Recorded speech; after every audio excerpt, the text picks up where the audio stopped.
शैतान की नीलामी। एक रोज शैतान ने हर जगह ऐलान किया कि वो अब अपने काम से दस्तबरदार हो रहा है और अपने तमाम हथियारों और सामान फरेब को खुसूसी डिस्काउंट के साथ नीलाम करेगा। लोग बड़ी तादाद में जमा हो गए। शैतान ने अपनी मुख्तलिफ चीजें पेश की।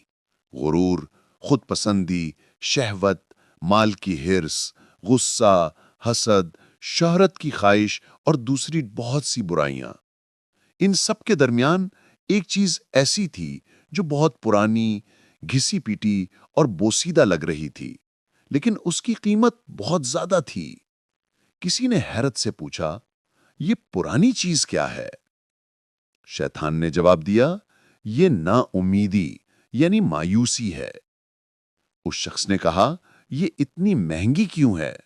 शैतान ने पुरस्रार लहजे में कहा, ये मेरा सबसे मुअस्सर यानी ताकतवर हथियार है। जब मेरे दूसरे तमाम हथियार नाकाम हो जाते हैं तो मैं सिर्फ इसी के जरिए इंसान के दिल में दाखिल होता हूं, और जब ये असर कर जाए तो मैं उस इंसान से जो चाहूं करवा लेता हूं। मैंने इसे हर इंसान पर आजमाया है, इसीलिए ये इतनी पुरानी और घिसी हुई है। अपनी उम्मीद की हिफाजत करें।